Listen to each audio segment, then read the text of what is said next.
Dans le cadre de notre semaine de la data organisée par Nexialog Consulting, découvrez une série de podcasts dédiés à nos enjeux autour de la donnée et des thèmes d'actualité sur la data. Au programme, vous pourrez retrouver des témoignages et des partages d'expériences inspirants de nos consultants. Bonjour à tous, je suis Yann Huquet, consultant pour la Business Unit Data au sein de Nexialog Consulting. Et aujourd'hui, je suis accompagné d'Ernesto Lopez, consultant senior de la Business Unit. Bonjour Ernesto, nous allons parler aujourd'hui d'un sujet crucial de notre époque, l'anonymisation des données, notamment par la génération de données synthétiques. Bonjour Yann, tout à fait, c'est un enjeu majeur. Dans un monde de plus en plus connecté, où les données jouent un rôle essentiel, la protection de la vie privée des individus et la sécurité de leurs informations sensibles sont des préoccupations majeures, en particulier dans les secteurs bancaires et assurantiels. Et au cœur de cette discussion, nous allons explorer comment l'utilisation des données synthétiques créées artificiellement par des programmes d'intelligence artificielle s'inscrit dans cette dynamique d'anonymisation des données afin de les protéger. Yann, comment penses-tu que nous pouvons aborder les défis de l'anonymisation des données, et notamment la préservation de la qualité des données et la conformité aux réglementations?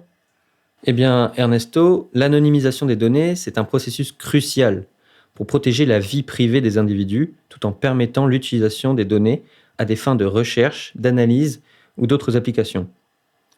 Pour aborder ces défis, comme par exemple si je souhaite échanger avec un collaborateur au sujet de données ou de résultats, si je veux préserver la qualité et la conformité des données par rapport aux réglementations, il existe des règles et des bonnes pratiques à suivre. Peux-tu m'en parler ? Absolument, ces règles sont fondamentales. La première consiste à comprendre et à se familiariser avec les réglementations pertinentes sur la protection des données qui s'appliquent à votre domaine, telles que la RGPD en Europe ou d'autres lois nationales ou régionales. Connaître les réglementations est la base. Ces réglementations incluent les principes relatifs au traitement de données de caractère personnel, la licéité du traitement, les conditions applicables au consentement, les droits de la personne concernée, la transparence et modalités, les droits à la rectification et effacement, ou encore les droits à l'opposition. Ensuite, l'identification des données sensibles ou personnelles au sein de votre ensemble de données est cruciale. Cela inclut des informations telles que les noms, les adresses, les numéros de sécurité sociale, etc. Et il est essentiel d'établir un objectif clair pour l'anonymisation, par exemple, toujours agir dans le cadre légal, préserver les droits et libertés des individus concernés, réduire les risques d'identification, tout en conservant la qualité des données pour l'analyse. C'est en effet le cœur de la question. L'utilisation des techniques d'anonymisation appropriées est une des règles d'or pour rendre les données anonymes avec la suppression, la substitution, la généralisation ou la perturbation des données. Mais n'oublions pas qu'il est nécessaire d'évaluer la qualité de ces données en se basant sur l'impact de l'anonymisation sur la confidentialité, la fidélité et l'utilité. L'utilisation de métriques appropriées pour mesurer la perte d'informations tout en garantissant la pertinence des données est primordiale. Ces métriques sont cruciales pour évaluer l'efficacité de l'anonymisation. Et c'est ici que notre outil NexiaSynt entre en jeu. Il est basé sur la synthétisation des données. Ces données sont donc dépourvues d'informations sensibles puisque ce sont de toutes nouvelles données qui conservent les caractéristiques comportementales des données réelles. Oui, les avantages de NexiaSynt sont nombreux. Tout d'abord, il renforce la sécurité des données, car une fois que des données synthétiques sont générées, il est pratiquement impossible de remonter aux données originales. Un autre avantage est que grâce à la data augmentation, NexiaSynt peut générer la quantité nécessaire de données, améliorant ainsi les performances des modèles. Les sujets d'intérêt sont multiples, comme par exemple dans le secteur bancaire, le scoring d'octroi, qui est essentiel pour anticiper les risques liés à l'emprunteur et éviter les défauts de paiement. Que peux-tu me dire à ce sujet, Ernesto ?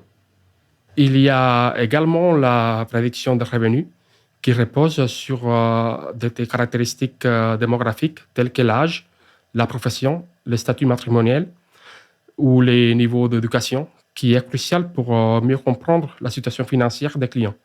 Ces données sont hautement confidentielles et leur protection est essentielle. Nous avons développé plusieurs techniques d'anonymisation, dont des algorithmes de deep learning, le Generative Adversarial Network, ou GAN, et le Variational Autoencoder, ou VAE. Ces exemples montrent l'efficacité de notre outil. En effet, alors que les secteurs bancaires et assurantiels font face au durcissement des réglementations de protection des données sensibles, il est essentiel de comprendre comment l'anonymisation des données par la synthétisation peut contribuer à la fois à la protection des individus et au progrès de l'industrie financière. C'est un défi majeur, car trouver les bons équilibres entre la fidélité et la confidentialité des données reste essentiel pour toutes les organisations travaillant avec des données sensibles. Dans Nexia Synth, pour évaluer la qualité des données générées, un ensemble de critères tels que la fidélité, confidentialité et utilité, comme évoqué précédemment, sont évalués à travers différentes métriques d'analyse. La fidélité mesure la correspondance statistique entre les données synthétiques et les données d'origine. La confidentialité indique le niveau d'anonymisation. Et l'utilité mesure les performances des données synthétiques sur les différents modèles de machine learning en comparaison avec les données réelles. Alors, parlons davantage des métriques d'analyse. Elles jouent un rôle crucial dans l'évaluation de la similarité entre les données d'entrée et de sortie, permettant ainsi de mesurer la pertinence des données synthétiques pour les modèles et les analyses. Oui, dans Nexia Synth, nous voulons juger de la qualité des données sur 3 points évoqués précédemment, fidélité, confidentialité et utilité. L'évaluation de la fidélité des données synthétiques repose par exemple sur la comparaison des corrélations intratables et l'analyse des distributions. Nous regardons ainsi si les données synthétiques préservent la structure de dépendance des variables. Pour l'évaluation de la confidentialité des données synthétiques, nous étudions les corrélations avec les données réelles. Pour ce faire, différents coefficients sont utilisés et calculés. Les coefficients de corrélation de Pearson et de Spearman pour les variables numériques, et le coefficient de dépendance de Kramer pour les variables catégorielles. Un score d'utilité est créé pour chaque ensemble de données en agrégeant les performances des modèles.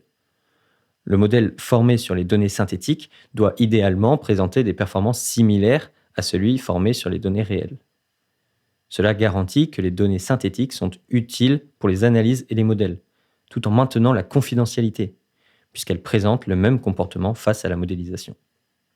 En résumé, l'anonymisation des données est un processus complexe visant à protéger la vie privée tout en conservant l'utilité des données et en étant conforme aux réglementations en constante évolution.